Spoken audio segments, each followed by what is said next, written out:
3.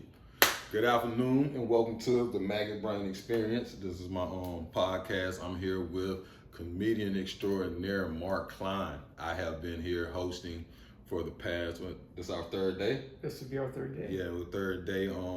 He's headlining, Vaughn Michaels featuring myself as the host, and he's granted me a time to talk to him and let y'all get to know him, and we're going to talk about this comedy world a little bit. Greetings, Earth people. Earth people, you out there? Thank you for allowing me to visit your planet. Yeah, I do stand-up comedy for a living, and I was talking to a friend of mine, and we're discussing mission statements. People like mission statements in their companies. Okay. So he said, "What's your mission statement?" I said, "It's 4 words. He talks, you laugh." Hey, that's it. That's it. You go to my website, anything I send out to people, that it says Mark Klien, he talks, you laugh. That's the statement.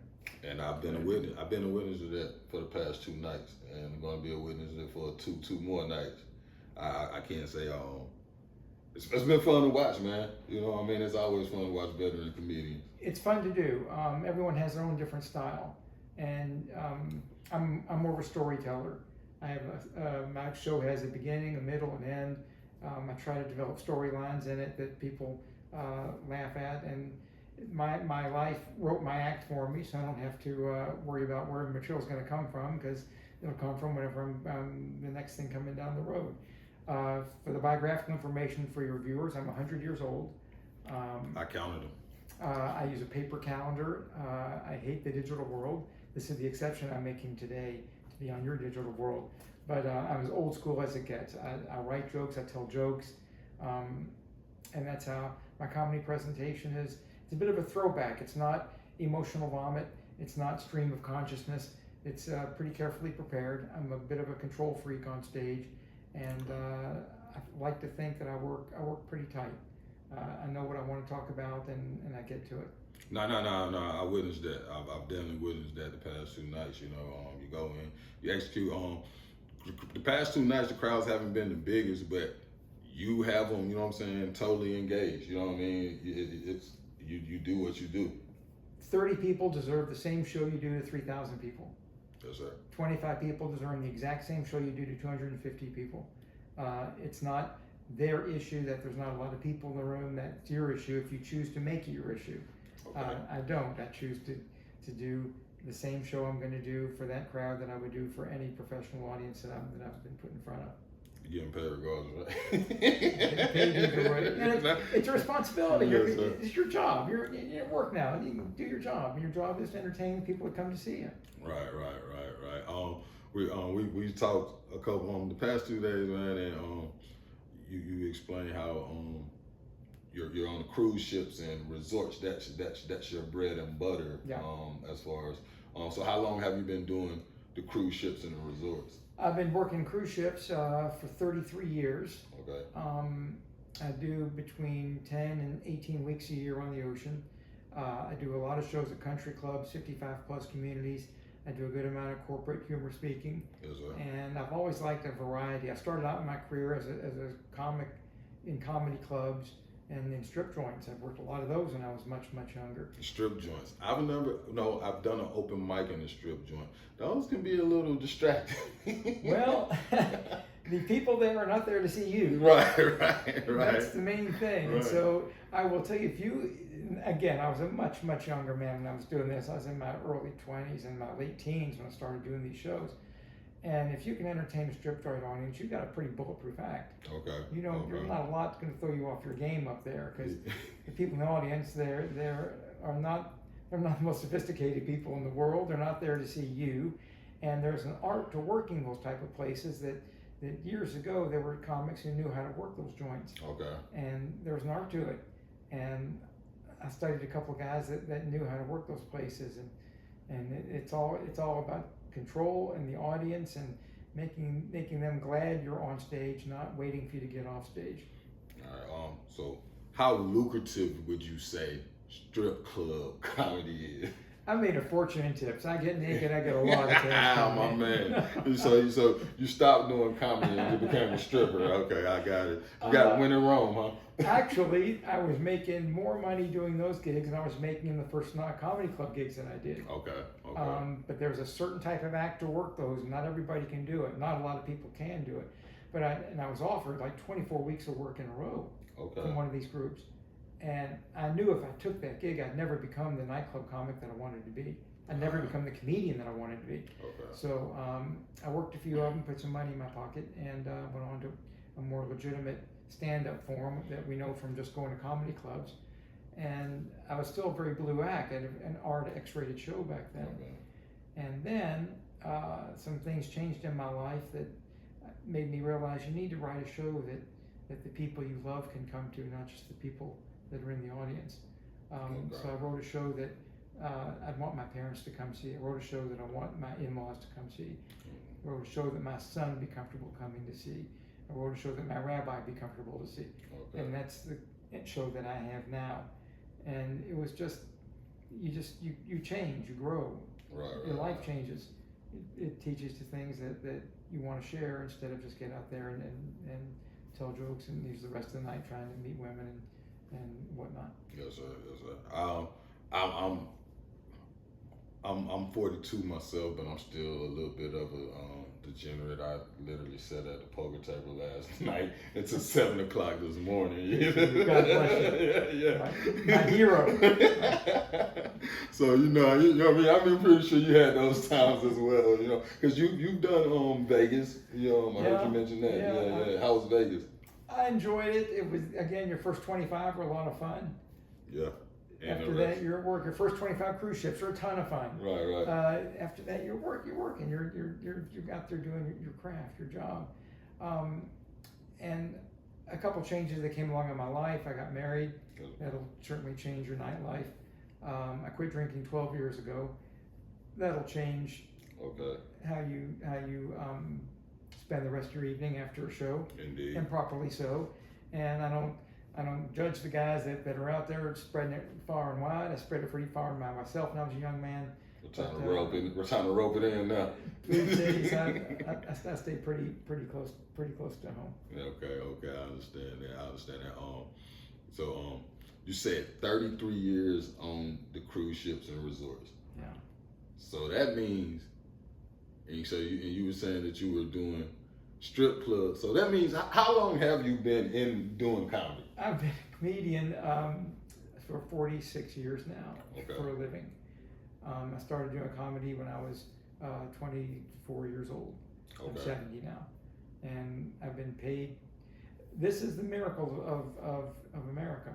This is the miracle of what I consider to be a society that allows you to be who you want and need to be and become that person. They've been paying me to do work that I love for 46 years. And if you're, for a comedian out there that's wondering, do I want to be a comedian? Is this good for me? Is this a great thing to do? I love doing this. I am well paid to go to something I love every night that I work. Most people don't get to say that. This business can be a genuine blessing to you if you don't allow the lifestyle of it to be a curse to you. All right. So I have a saying that I like to say, and it goes that the cost of anything that you want is your soul. When it comes to your life, you know what I mean. But you can sell your soul to the light, or you can sell your soul to the dark side of it. You know what I mean? If you want to be a great comedian, you have to put the work in. You do. You know what I'm saying? There's a dark side of it, and there's a light side of it. And I from where you're talking, I seen that you might have dabbled into, you know what I'm saying, a darker side of it, but you eventually found the light side of it. But would you say you put your soul into it? I did, although I've always separated my comedy life from my personal, private life. I'm involved in some other businesses as well, so comedy was never everything in the world to me. I would die if I didn't perform. I never felt that way about it. Yes, sir. I enjoy it. I love it. Provide my family with a good sustenance, made a good living for me. There's going to be a day when I walk away from it. Yes, sir. I don't want that to be a day of pain. I want it to be a day of gratitude and appreciation. Rejoicing. Yeah, exactly. Yeah.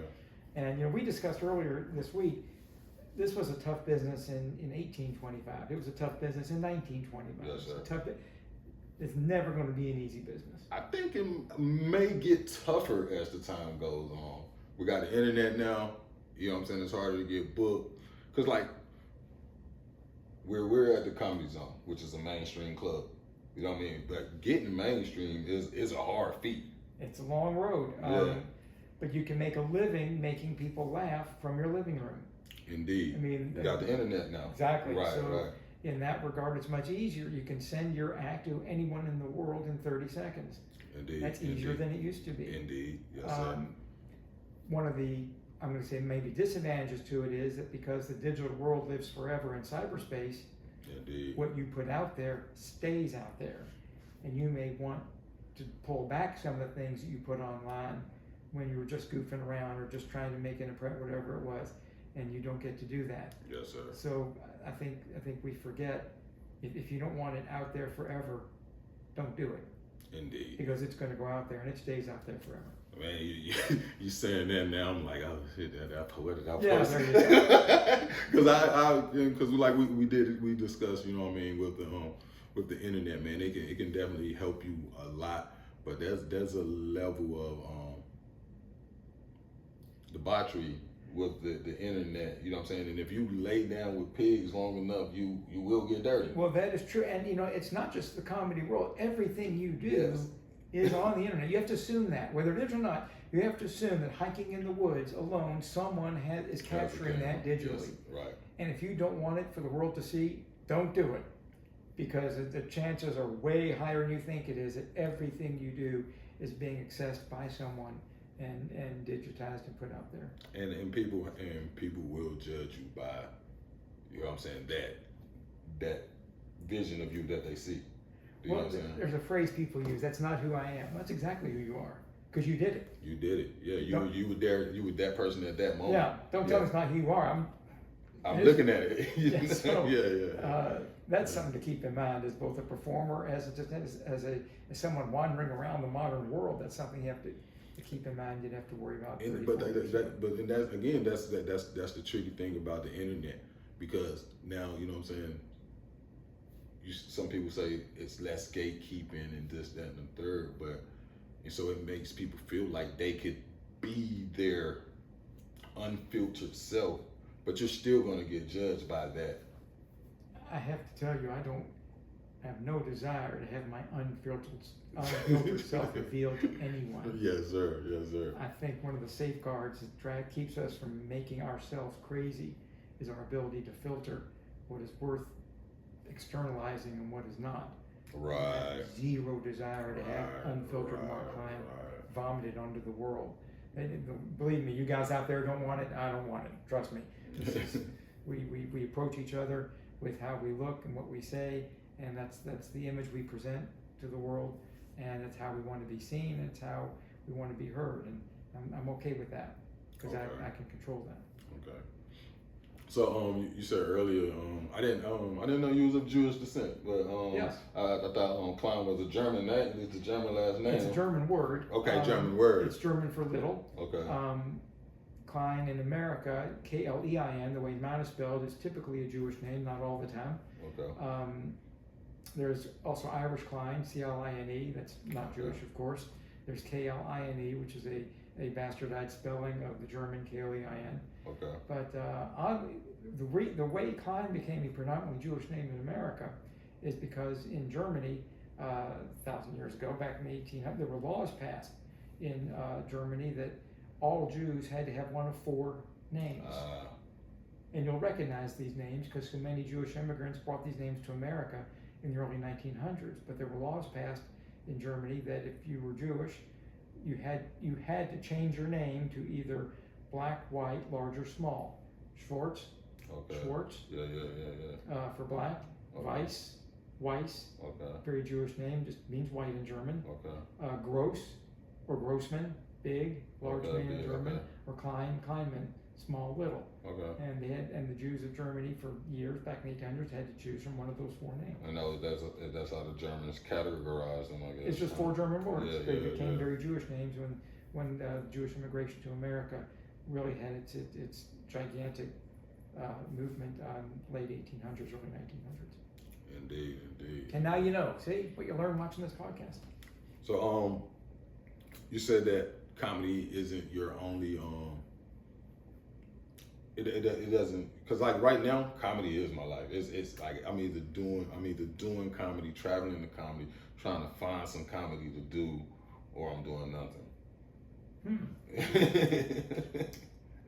Well, for me, and there was a time in my life when I was pretty comedy centric. Right. But I live in Kentucky. I've always been involved in horse racing in one way or the other. So my offstage passions include thoroughbred horse racing. I've been involved as a fan, a gambler, a racehorse owner. Okay. I used to be a pretty good handicapper. Those skills have eroded over time, and I'm trying to reinvigorate those. Okay.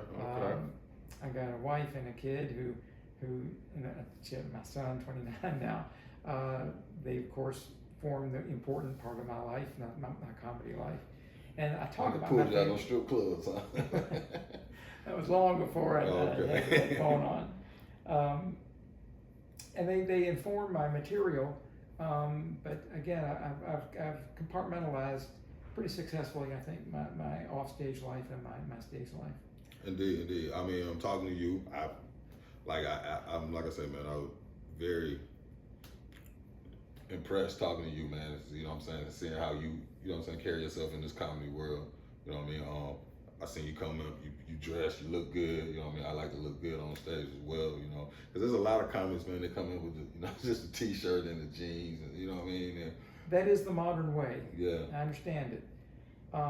But younger people have grown up in a world where you're less classified about what you're wearing, although they tend to forget people will judge you, and they should, by what you present to them. Yes, sir. And the first thing they see is what you've got on and how you offer yourself to them. So don't complain to me that I'm being judgmental when you approach me as someone that I don't want to be around, and I judge you for that because that's what you offered up to me. Yes, sir. The very first thing I saw. So, but as a performer, and whether you're a comedian or a musician, as a performer, you're supposed to be different from the audience. You're entertaining them. Right. And there needs to be a separation there. So if you look like them, the first thing they think when they see you, in my comedy view, should be, he belongs on stage, I belong in the audience. Indeed. And how you dress, I've always thought should be a reflection of that. Now that's pretty old school thinking, and I get it. No, I mean, but no, like actually, I've never articulated it like that. But that is definitely, you know what I'm saying, how I feel. You know what I mean? They want something that they want to look at. You know what I mean? They want something that it's nice to look at up there, and like you say, it separates yourself from. Absolutely. You know what I'm saying? And the thing about comedy though, you need to be relatable and unique at the same time. That's what I found out is like the ultimate trick to comedy. And you're the one with the microphone. Right. You're leading this man. Whether you do crowd work or prepared material, or you work real tight, or you just kind of vaguely go where you want to go and make sure they come with you successfully, you're the guy holding the mic. Yes, sir. And you're leading that orchestra. And I view my comedy performance in that sense that. Again, I'm a bit of a control freak. I'm not proud of it. It's just how I'm put together. Right. But I view myself as taking them from point A to point B to C to D, and that's how I do my show. And part of that to me is to look like someone on stage who they want to listen to, who they want to follow. Most definitely. So I've like I said, I've seen you the past 2 nights. I've seen you do crowd work as a veteran comedian. Can you kind of take me through the evolution of crowd work as it is today? You know what I mean? Mm-hmm. Like when you watch a special, you watch the greats, you watch the goats, you know what I'm saying? And they do their special, you don't see any crowd work. It's all material, you know what I mean? You might hear somebody holler in the back and somebody say, hey, shut up, you know what I mean? You might say shut, but there's no pulling, making the show about the audience. most of what people think of as crowd work is actually very carefully prepared material. Any good comic who does crowd work has a Rolodex in their head that's spinning all the time. And it doesn't matter what they say, these are all rhetorical questions. Where are you from? What do you do? Who's that you're with? Because no matter what their answer is, you've got material for it. Right. So it gives the illusion of spontaneity. And it is spontaneous in that you're asking new and different people this every night. But the computer, the comedy computer in your head is ready with the material you need like that. Okay. Or you shouldn't be doing it. Right. Again, I'm a control freak on stage, so I don't ask audience members questions I don't already know the answer to. Right. And I have pre-selected the people I'm going to talk to long before I actually speak to them. Okay. Because with me, it's a trust issue. Because what you're doing when you control issue. Trust issue. A little difference here. Okay. A little difference here. Right. What you're doing with your show when you ask someone in the audience to participate is you're ceding control of your show to them. Yes, sir. And I would not do that to someone I did not trust. Okay. Because at the end of the day, it's my show. It's your show. Sometimes you get caught out. It's not a perfect world. Right. People aren't perfect. Sometimes you're wrong. Doesn't happen a lot. Sometimes you're wrong. And when I'm wrong with one of those on stage, I take it as a personal blow, a personal affront. Because now you've lost control.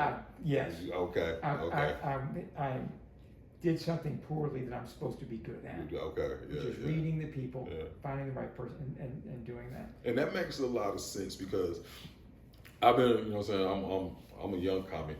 I'm not a young man though, so don't get it twisted. Don't, you know. So, but I've seen comics try to do crowd work, and they and the audience member doesn't respond like they wanted them to respond, and now they're upset. You know what I'm saying? Now, and like you say, it's a trust issue because if you haven't mapped that out, you know what I mean, you can, you know what I'm saying, like you said, you can judge people from how they carry themselves. You know what I'm saying? Okay, if I ask this person this, they're gonna go this general direction with it, and I'm boom, boom, boom. But some people they haven't garnered that attribute to, you know what I'm saying? They've chosen the wrong people to talk to. They didn't read their audience before they got into it. Okay. They didn't find the person they want to talk to and then store that in their brain for 6 minutes later in their show. Okay. And that's what and good crowd work's very hard to do consistently. I'm not very good at it. Right. I don't do it a lot in my show. I know some people that are great at it. I know some people that try to do it and it just doesn't ring true. It's not an easy thing to make a living doing because people are inconsistent. Right. But 90% of good crowd work occurs long before you've spoken to anyone in the audience. Okay. You've properly read them coming into the room. You've read them while they were sitting down. You've got a sense of who's there. And You've buttered them up with your jokes. You've seen them laugh. You've seen how they react to your jokes. Before you grab that microphone, you've got an idea of what, not only who individual in the room I'm going to be using or going to, but what parts of the room require my attention more than others. Right. These 8 people are a great crowd. I don't have to worry about them. Okay. I got 2 couples over here that they're fumbling with their checks and drinks, and I've got to get their attention on me and lock them into my show. Then go back to that one. Right, because they're going to distract the guys that are being a good crowd if you don't get You ever see the old circus act where the guy's got plates on the big dolls? He's got. It was a classic circus act for many, many years. The spinning the plates. Yes, yeah. He got him on his toes and That's what a comic does up there a lot. This plate's fine. Okay, go back to this one. Here's that. Back to you. Yeah. And they don't realize you're doing it. Right. Because you're using the nonverbal communication skills of our craft to make sure that it doesn't look obvious. But there are nonverbal communication skills that are part and parcel of what a good stage comedian is doing with his 45 minutes to an hour that you don't have to have when you're doing 6 minutes. Okay. It's not going to be relevant. Right. You're up there for an hour. You have to come back and make sure them plates are still spinning. You've got someone who's chatty and you put a hand on, you're still doing your show, but you're doing this. And everyone's looking at you, but the person that's talking is looking at this. Okay, yeah. So, and you're not talking to them yet, but they're not. And you quick eye contact, a little hand out, ladies and gentlemen, and you keep doing your show.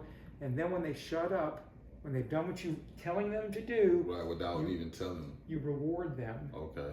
Pull the hand away, eye contact again, a little nod, still doing your show, still talking to them, but and that's You're communicating, yeah. nonverbal communication skill, Yeah. and it's an interaction with individuals that is not at all what you're doing with the audience, but it's all happening at the same time. Okay, you're spinning plates. Yeah. You spinning. And to see a plates. master at it Okay. is just wow. It's just brilliant. I've seen a couple of guys that just know how to pull that stuff off, and it's just terrific. No, man. Like I've seen some great comedians, you know what I'm saying, do their thing, and you do it just as well as, you know what I'm saying, anybody I've seen. You know, obviously, how? A quick question. I'm gonna ask you: how segregated is comedy though, as far as, you know what I'm saying, black, white? You know what I mean? Like mainstream. Because I was when. They call it the chitlin circuit. Have you ever heard of the chitlin circuit? Yeah. You know what I mean? Like so is that, are those two separate entities that never come together, or have, you know what I mean? A few people have bridged them. Some people have very broad universal appeal, and some people just stay focused on one niche market, and that's who they're going to be funny for. And there's great examples of this. We were discussing some of them last night. Moms Mabley. Yeah, yes, sir. Great act, very niche market. Got on the Ed Sullivan Show. Red Fox. Got on TV, but never really splashed huge. Red Fox didn't until he became a TV star with the sitcom Sanford and Son. Before that, he was a party album comedian. Right. Everyone in Vegas knew and loved him. Yeah. Because that's my favorite comedian. That I'll take a trip and I'll listen to Red all the way up the road. Yeah. And boy, knew how to tell jokes. The guy knew how to tell jokes and make jokes sound like material, which are two different things, of course. Right. And there's an approach that you can take ethnically that kind of determines what kind of act you want to do. Right. I'm Jewish, but I don't do a lot of Jewish material in my show. Okay. You wouldn't know it unless you knew my last name, that I was Jewish from the act that I do. Okay. I'll mention it once or twice in certain shows, but it's not the core identity of my performance. Right. Okay. And I know a lot of black comedians or African American, wherever the identity du jour is. American black man, that's how I identify. They don't make that the core identity of their performance. Right. It's not tangential to who they are. It's very much who they are, but it's not who their comedy is. It's not what shapes them as a comedian. Correct. Right. They live in the world. And there's some people that's all it's about. Right. I'm famous because I do gay comedy, or I'm famous I do I black do lesbian comedy. Yeah. And that's, you want to make your living and roll that path. God bless you. I mean, like I said, because I asked because I'm a young comic, and I'm trying to find my way. You know what I mean? And like I want to appeal to everybody. You know what I'm saying? I want to appeal to black folks, white folks, Mexicans. You know what I'm saying? I want to be able to, you know what I'm saying, go to Germany and perform. You know what I'm saying? The same way I could perform. Have you thought of performing as an Asian woman? Maybe trying to go that route. Maybe as an Asian woman? Yes, let's go ahead and say I performed with a few Asian women in my life. So, you know, but I never tried that. I don't think I can pull that one off. I don't know. See, we live in a world you can digitally. Always. So, are you any good with what's the, not expressions, the word I'm looking for, impersonations? Oh no. No, not when I first started coming up in comedy. There were a number of guys making a pretty good living on the club circuit who were impressionists, and that's just not a skill that I have. Yeah, I don't like my own voice already. You know what I'm saying? I don't like my own voice already. Trying to sound like someone else, I don't think I can do that. Cause you know what I mean? Like I've seen it in I've seen people go, you know what I'm saying, viral for, you know what I'm saying, impersonations and things of that such. And I was just wondering, like, is that a skill that can be, you know what I'm saying, developed? Like if you don't naturally have it already. Oh yeah, none of these guys fall out of the trees able to do 15 different celebrities in their act. Right. So it's an acting skill. Okay. I would think it helps to have some formal training in acting, to be able to inhabit someone else's character to become that person. Makes sense. And some people are just naturally good at being a mimic. Okay. Some people aren't. Again, it's not a skill I ever had. but your voice changes over time too. As I've gotten older, my accent has changed a little bit. I've got a much different speaking voice than I had, say, when I was 25. Okay. That changes too, and you have to kind of. I've tried to age gracefully into my show. Okay. I tell people I make a fool of myself for a living. I don't want to look like a fool doing it. Indeed. So Makes sense. I'm not gonna make my hair jet black when it's going silver and gray. I'm not gonna do the comb over thing.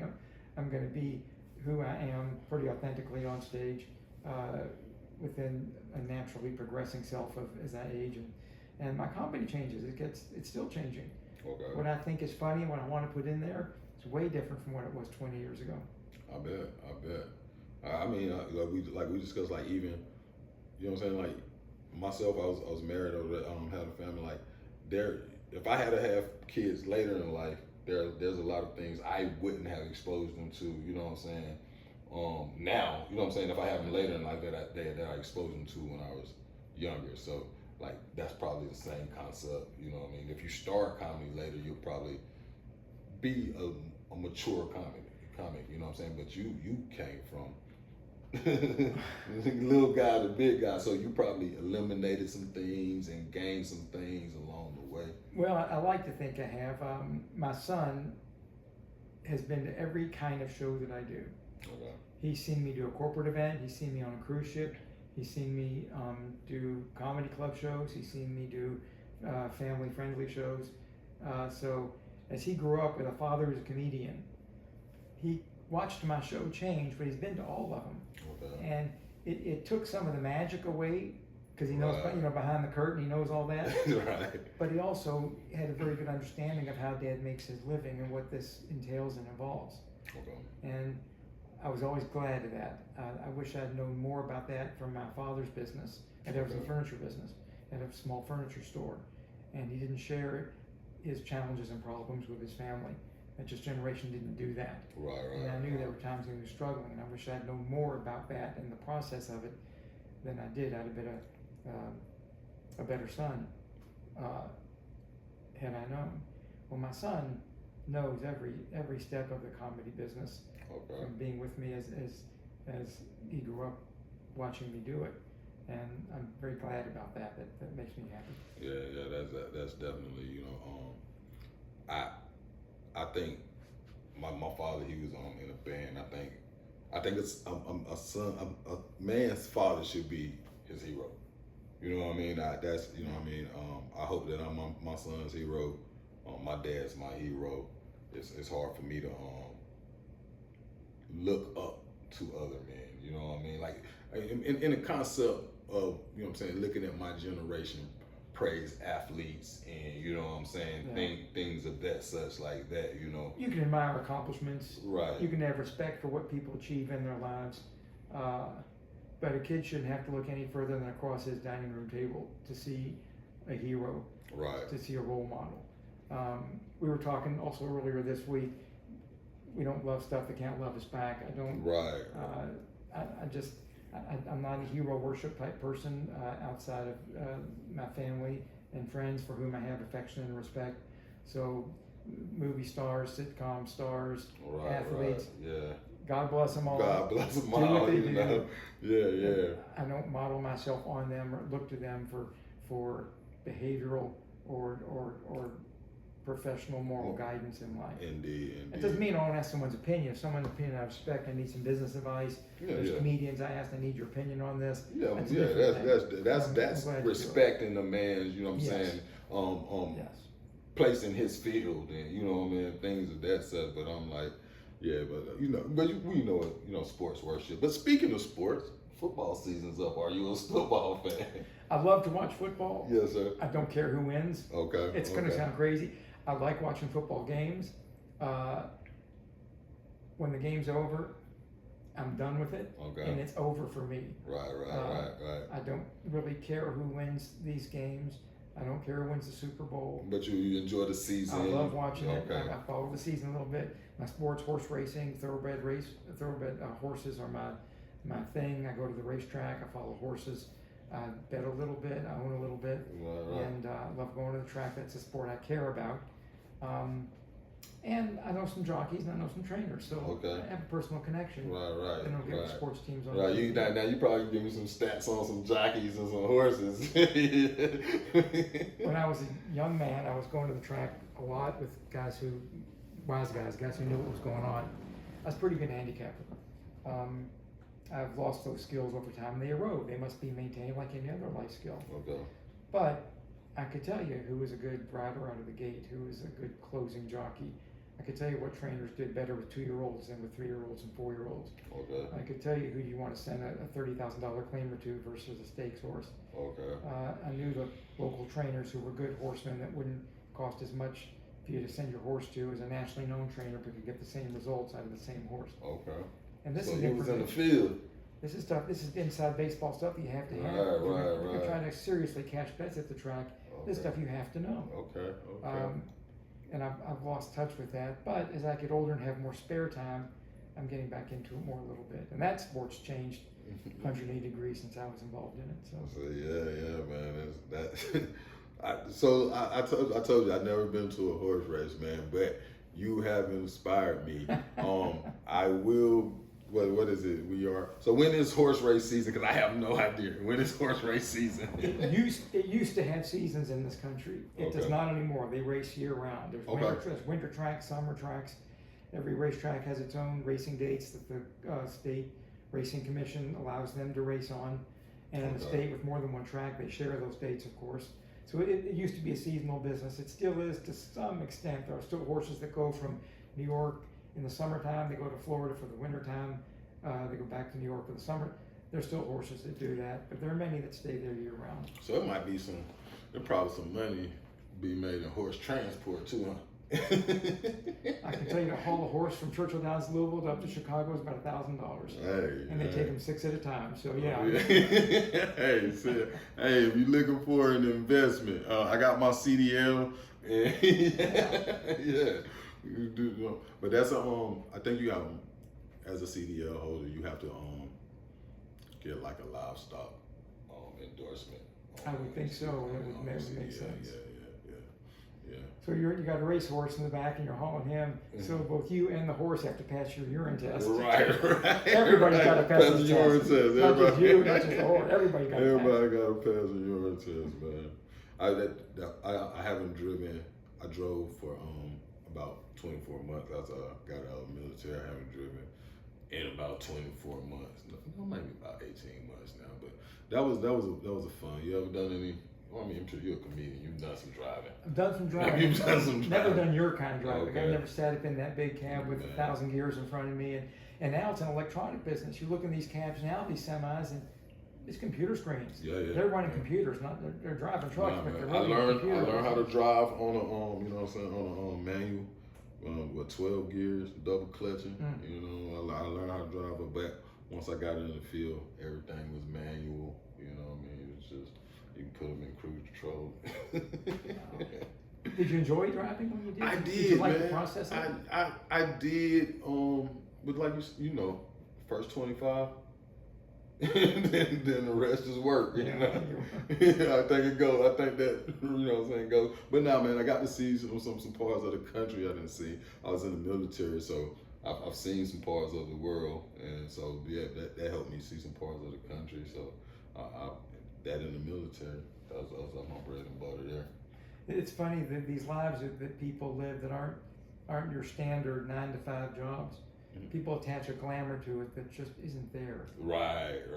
Yeah. You know, the free life as a truck driver on the road. There's nothing free about that. Ain't nothing free about that. Most regulated human being on the highway. Come on, man. I'm the most regulated human being on the highway. You said it. People attach this glamour to it that it's just not there. I mean, same for comedy as well, you know. Right, yeah, most definitely. It's a very glamorous life for an hour a night. Right. Other than that, now you're sitting in a hotel room alone, away from your family for the next 18 hours, but for the next 3 days, you know what I mean? Like 24 more hours in a hotel room in a casino, trying not to gamble. Yeah, and you know, if you want to bring your computer, bring some good books, or try to improve yourself in your life in your off hours, you should be doing that anyway. It's not just comedians. So yeah. Would you say comedy is way like as we say, people projecting. Like from what I've learned, you know what I'm saying, being, you know, booked here, you know what I mean, it's pretty lonely. It's a pretty lonely gig.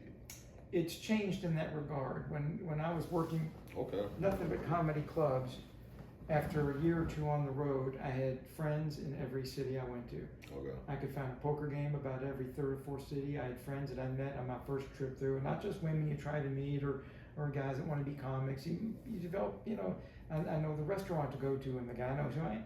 Well, okay. And you have a working knowledge in your head. You got a roadmap in your head of maybe 18 different cities around the country you can get around in and know your way around.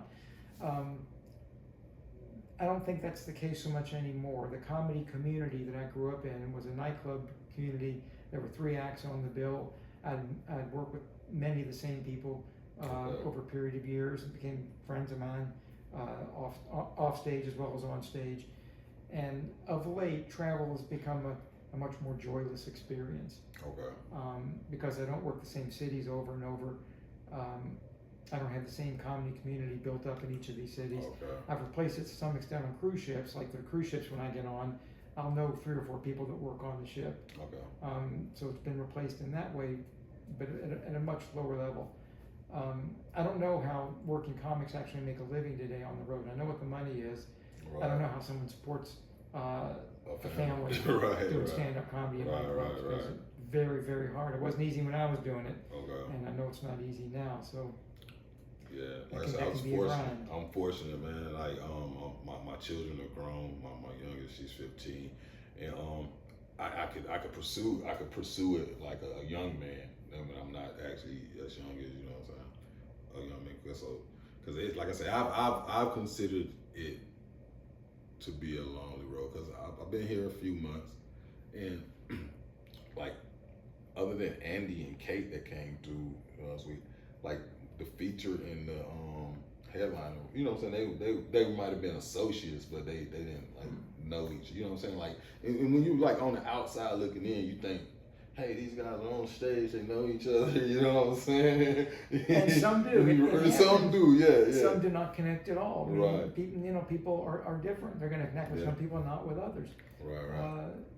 You give them all the benefit of the doubt going in. Yeah. And as you know from the various people we meet doing this, some of these people are kind of sticky. Some of them, you don't know if you want to jump in that pool too much. I have this saying.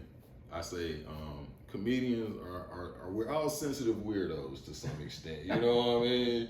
We you know what I mean? We all have our little ticks. You know what I'm saying? It's like I know my personality for someone that might be a little introverted or someone might be a little, you know what I'm saying, aggressive or over, you know what I'm saying, overzealous for some people, you know what I mean, and they might tend to, you know what I mean. So I just say but then like me, they pull away. I'm looking at it because I think I'm just putting up my, or you know what I'm saying, so, but I'm pulling away now. I'm looking at them like, that's the weirdo, but he's looking at me like I'm the weirdo, you know what I'm saying?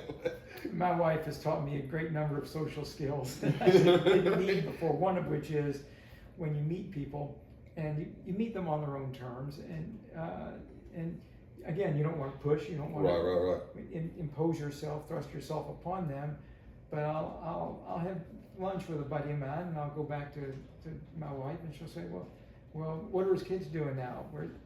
I think we didn't talk about that. I don't know right. About dating anybody. I don't know. You know, I don't we're know. Men. We sit there, we have lunch, we grunt a little bit. We grunt a little bit, man. Did you like your food? He loved his food he ordered. I can tell you that. You know, we talked about today. You know what I mean? Yeah, most definitely. And these are very transient relationships, as you know. I mean, you'll see a lot of these people again. There's a lot of them you're not going to see again. Right.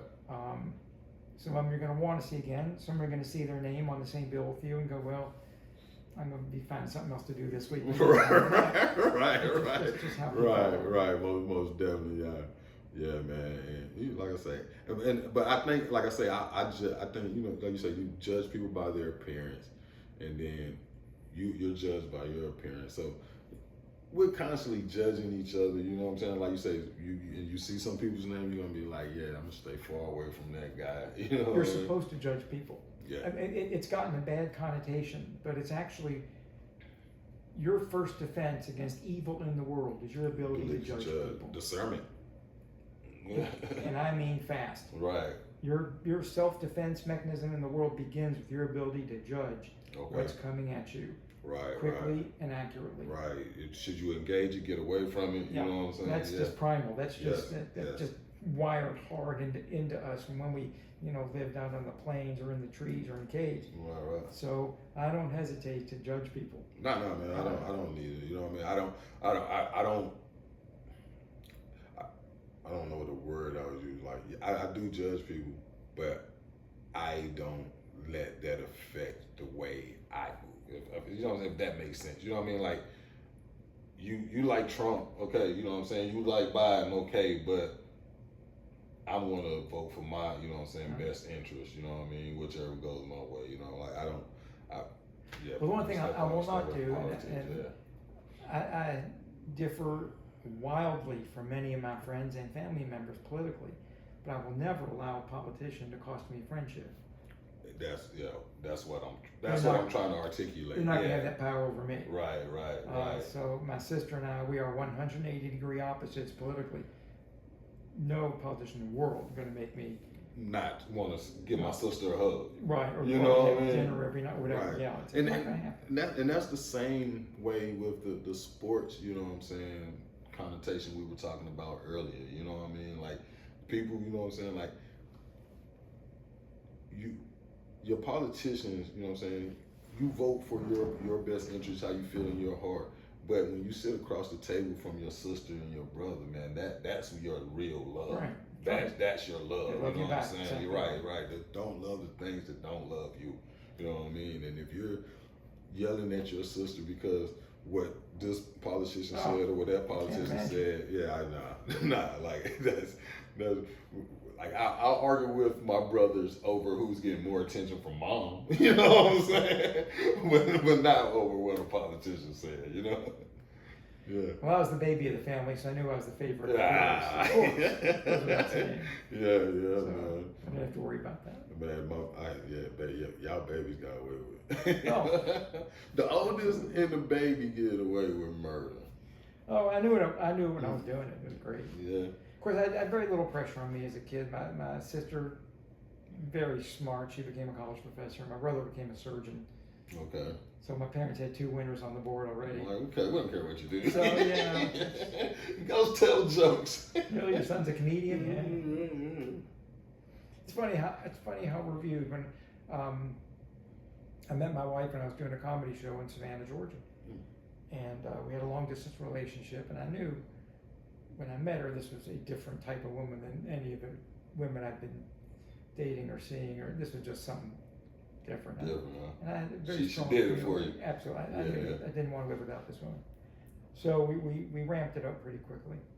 And so she's describing me to my future mother-in-law, who had not met me yet. And my wife and I were very serious before I got to meet my in-laws. So she goes, "Who's this guy?" She said, "He's a Jewish comedian from Kentucky." And my future mother-in-law goes, "Oh my God, not a comedian." Oh. That was the problem. Right. That's how we're viewed. Every time you talk to somebody before they come into the comedy show, or don't talk about me, or don't like, oh, you talking to a female, or, I don't want to be the butt of your joke. You know what I mean? I've heard that a time or two. But man, it's fun, man. Comedy has definitely been an outlet for me. To be able to express my life commentary, you know what I mean, the way I see the world, man, and it's great to be able to stand up on stage with a microphone and give your commentary and have people, you know what I'm saying, engage with you. Like that's why I love it. How about yourself? It's an ego trip. I mean, we love being listened to and laughed at. Yeah, that's why we do this. Let's not kid each other. It turns us on. Yeah. Because you wouldn't do it again. I mean, the hardest time to go on stage is not the first time; it's the second time. Because the first time you're terrible. It's the time that you're going. Who would do that again? Right. But if I could get this to work, right. if I could just get it to work, just hammer this together. Most definitely. That is definitely the scenario. And there's no other feeling in the world than that big Saturday night laugh that just hits you like a tsunami. It just washes over you. It just. You put it out there and it comes back times 1,000. Boom. Man, nothing else like that. Man. like I said, I'm on the internet a little more, and I'm you know, I post multiple times a day on multiple, you know what I'm saying? And when you see people, they be like, yo, you so funny, you know, and I will share it though, so both people can see it. I did a Dry Bar special when they run it on YouTube. You can see me on YouTube at Dry Bar Comedy. And people's reactions to it also they post, and you can get read all those. Yeah, and you know, oh, this is great. I can see what people think. Okay, great for a while. Right. Then about comment number 14, not so great. Not so great. And then you want to go right into the screen. Why don't you love me? Why didn't you think that was funny? Why do you think? Or you just say, you don't have the smarts. You know what I'm saying? You just don't get it. You just go. It's completely, yeah. I love it to death, man. And I love meeting comics on the road. Who is one of your favorite comics to work with, though? Wow, I've made so many good friends. There aren't 10 people that I've performed with over 45 years that I don't want to see again. Okay. Okay. Maybe they're not all close friends, but I love seeing them all again. It was a dope experience. There's very, very few that I've run into that I just don't need that in my life. I was in a comedy team for years with a guy named Bob Batch. Bob is the funniest guy I know. Okay. Bob makes me laugh like hell. He still does today. Right. Here's what he does for a living now. He's a tour guide at a distillery in Kentucky. Oh, man. And he's hilarious. I bet he is. And people line up to see his tours because he's just a scream. And I mean, if I'm in a bad mood, I'll call Bob and they start making me laugh in 30 seconds. So I was in a team with a guy that really made me laugh, and that was a great thing. A lot of nightclub comics, some of whom went on to much more different type of success. Guys like Lenny Clark from Boston. I always loved watching Lenny. He's always very funny. Kind of modeled myself on his style a little bit for a while. I just had so many good friends that were just genuinely funny. Marty Polio, the guy from Louisville, a magician, mime, comedian. I'm in back just crying. 150th time I've seen him. I'm weeping with laughter.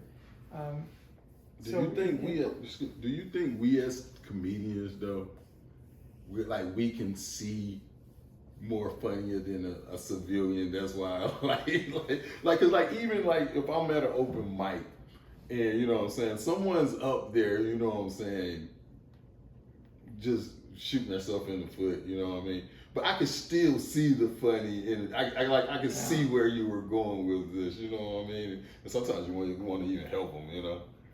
It's one of the great things of our business that you have the chance week after week after week, not because most people again don't get this, week after week after week to professionally connect with someone that you also understand what they do and how they do it at a much deeper level. Okay. You know what they need from this business. Okay. It's almost an emotional connection with another comedian because you know what they're going through. You know how hard this is to make a living at it, and even if they do a type of comedy that isn't your type of comedy, you know how hard that trip can be. Right, yeah. So when I see guys that don't like their act, I totally respect what these men and women do and how they got there because I know how far that trip is and how hard that journey can be. Right, yeah. And there's a lot of comics I just don't think are funny, but there's a lot that I think are wonderfully funny, and how famous they get has nothing to do with those two things. Yeah, most definitely. And like you were saying, what is it? Bob Batch. Bob Batch. He's working a distillery tour guide. Like I'm like, there's a way to still be a comedian without, you know what I'm saying, jumping on a comedy club stage or going to an open mic every, you know what I'm saying, week. You can still get your, you know what I'm saying, your comedy out there in different ways. And he still does shows and they're hilarious. Okay. But he just found a way to make a living the way he wanted to make it. And he had to travel and he learned to own it. And yeah. That's, you know what I mean. Total respect. And that you know what I'm saying, because that's like a lot of people see comedy as one route. Stand-up comedy, you know what I'm saying, nightclubs, on the road, you know what I mean. But like you say, man, he's at a distillery. You can take your set to, you know what I'm saying, like you say, a distillery or a tour guide, or you like down in Savannah where they have the ghost tours and Yeah, things yeah. things of that such. You know what I'm saying? So and that was like that's eye opening to me. You know what I mean? Because I've never considered, you know what I'm saying, anything like that. You know. Well, the comedy skills are translatable. They're portable into certain areas, mostly sales, speaking, public speaking, things like that. But then you get people who are pretty decent stand-ups, and they become real good actors. Right. And they really can put it out there, not just as comedy actors, as dramatic actors. Look, I can act like Don Rickles. Okay. Don Rickles had several heavy dramatic roles on TV and movies that were just brilliantly acted. Right. Jackie Gleason, great physical comic, great dramatic actor, great stand-up. Yeah. I mean, just. I've seen, and if you look at it, man, most of our, you know what I'm saying, the ones that get famous, they even take that route, and you know what I'm saying, they stand up, comedic actor, and they eventually go into try to do a serious role, and most of them do pretty good. I've seen Will Ferrell do it. He did. I've seen him do. I don't think I've seen him do one serious role. I think when he got hit by a bus or something, and he had to watch on. He was an accountant or something, wasn't he? Yeah, I remember the movie. Yeah, that one. He was an IRS accountant. Yeah. I saw that movie. It was not bad at all. That wasn't a bad movie. Yeah. And Kevin Hart, he did a series with Wesley Snipes, a mini series on Netflix. You know what I'm saying? And I think he was playing a comedian or some kind of entertainer, but this was like a behind scenes of look how, you know what I'm saying, family gets you in this, you know what I'm saying, stuff. And it was a real serious role, and you know what I'm saying, I appreciate that, you know, I appreciated that, but then I think he's done a couple other movies that aren't comedic as well. I haven't really watched those, but that one he done with Wesley Snipes, I appreciated, you know what I'm saying, him going from comedic actor to, you know what I'm saying, drama actor, you know what I mean? Every now and then you see a guy who is cast in a sitcom in a certain role, but in his previous show business life, he was a stand-up comedian. You ever watch Get Smart? The sitcom Get Smart. It was a spy situation comedy back in the 60s and 70s. I've heard of it. I don't think the lead I've was ever played seen by it. Don Adams. Don Okay. Adams was a stand-up comedian. Okay. Vegas and California type performer. One Day at a Time. There was a situation comedy, and Pat Harrington played a building superintendent named Schneider. Right. Well, Pat Harrington was a stand-up comic in Vegas, and he would do characters and voices and stuff. He had a bit called the Italian Golf Pro. It was a classic comedy routine. All the nightclub comics from his era knew him for this type stuff. Okay. And then he becomes a situation comedy star, and that's all America knows him at. But his comedy life aside from that is much, and like you say, probably a lot of, and I've heard that like a lot of actors use stand-up comedy as a way to get looked at.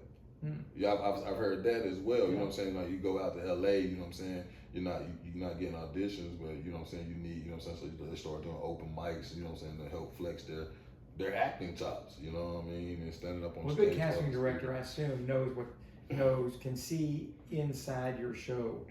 Okay. Whatever show you're doing, they're watching you and say, I need him for that part. I can see what I need in him. Okay. And they can see the most wonderfully funny person in the world and just not see what they're looking for. Okay. This guy's funny. He's great. He's a great act. People love him. Standing ovation.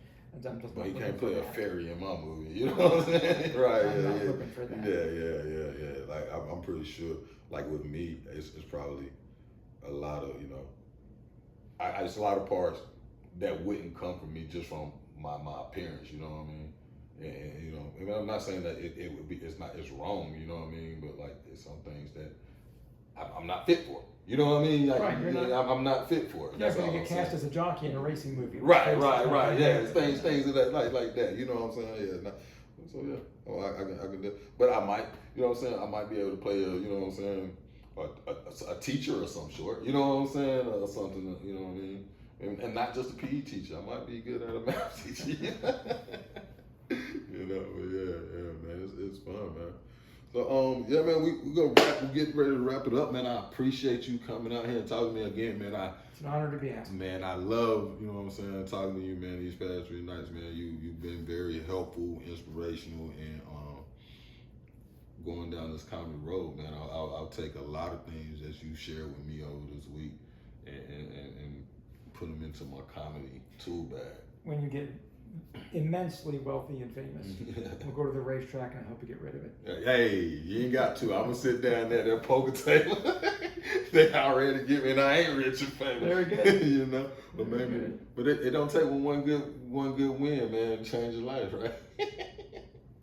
Like you said, that's one thing that he told me about even gambling. Don't, you know what I'm saying? Don't go down there with the thought that I'm finna change my life tonight. You know what I mean? I'm not trying to change my life. Right, yeah. Most definitely. There's lottery tickets you want to hit in life. You want to end up with the right partner in life. Yes, sir. That's a lottery ticket. Yes, sir. You want to produce decent children. Yes, sir. If you've done that, you've hit the lottery. Yes, sir. Lottery win. Yes, sir.